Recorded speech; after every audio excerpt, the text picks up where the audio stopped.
काला जादू। दोस्तों, पहाड़ के ऊपर एक मकान बना हुआ था। उसमें चित्रकला नाम की एक जादूगरनी रहती थी। वह काला जादू जानती थी। पहाड़ के नीचे तलहटी में एक गांव बसा हुआ था, जिस पर जादूगरनी ने अपने जादू से कब्जा किया हुआ था। गांव के लोग जादूगरनी से बहुत डरते थे। उन्हें पता था कि अगर जादूगरनी को गुस्सा आ गया तो अपने जादू से पूरे गांव को ख़त्म कर सकती है। इसलिए गांव वाले जादूगरनी को खुश करने के लिए उसकी हर बात मानते थे। गांव वाले जितना भी कमाते थे, उसका एक बड़ा हिस्सा जादूगरनी को देना पड़ता था। कई सदियों से यही परंपरा चली आ रही थी। गांव के लोग जवान से बूढ़े होकर मर जाते थे, लेकिन जादूगरनी हमेशा जवान और खूबसूरत बनी रहती थी। इसका राज कोई नहीं जानता था।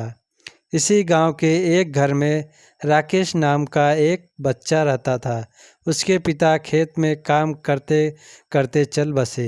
पिता के मरने के बाद राकेश ने खेती का काम संभाल लिया, लेकिन जितना भी अनाज वह मेहनत करके उगाता, उसका एक बड़ा हिस्सा जादूगरनी को देना पड़ता था। एक दिन राकेश ने अपनी माँ से कहा, माँ, ऐसे तो हम कभी चैन से रह नहीं पाएंगे। इस जादूगरनी के कारण मेरे पिता की मृत्यु हो गई और अब मैं भी इसकी गुलामी कर रहा हूँ। राकेश की माँ ने कहा, बेटा, तुझसे पहले भी कई लोगों ने जादूगरनी का विरोध किया, लेकिन उसने अपने जादू से सबको मार डाला। हम कुछ नहीं कर सकते हैं। राकेश ने माँ की बात को बीच में काट कर पूछा, लेकिन माँ, कोई तो रास्ता होगा इस सब से बाहर निकलने का। राकेश की माँ बोली, बेटा, मेरी बात मान, जैसा चल रहा है चलने दे।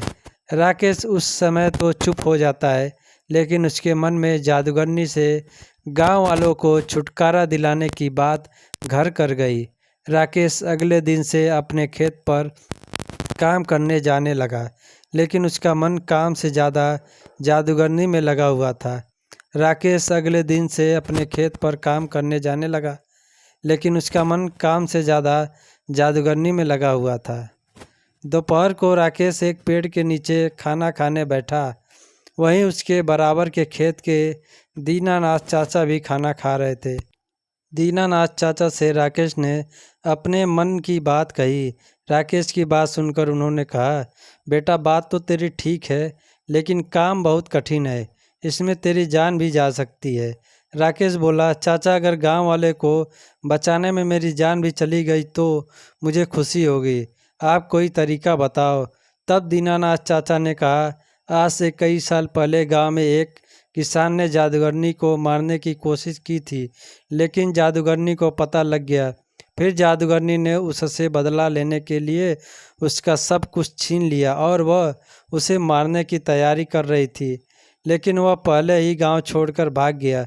तुम उससे मिलो, उसका नाम गोपाल है। वह पास ही के एक गांव में रहता है, लेकिन वह किसी से मिलता नहीं। राकेश बोला, लेकिन क्यों चाचा? दीनानाथ जी ने कहा, बेटा, उसे डर है कि कहीं जादूगरनी ने उसे मारने के लिए न भेजा हो। राकेश ने सारी बात समझ ली। अगले दिन वह दूसरे गांव चल दिया। वहां वह गोपाल के घर पहुंचा। बहुत विश्वास दिलाने के बाद गोपाल ने राकेश से बात की। गोपाल ने कहा, मैंने एक बार रात को जादूगरनी के महल में जाकर उसका गला दबाया, जिससे वह सोते सोते मर जाए, लेकिन वह मरी नहीं, क्योंकि उसने अपने प्राण एक तोते में रख रखे हैं। राकेश को बहुत आश्चर्य हुआ।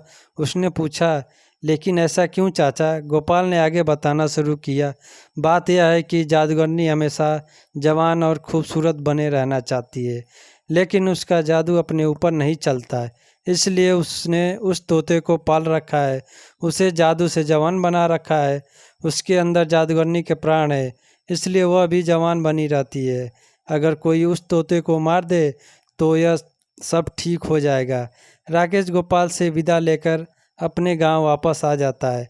रात होते ही वह चुपचाप जादूगरनी के महल में पहुंच जाता है। वहां देखता है कि जादूगरनी सो रही है और उसके पास ही मेज पर एक पिंजरा था, जिसमें वह तोता था।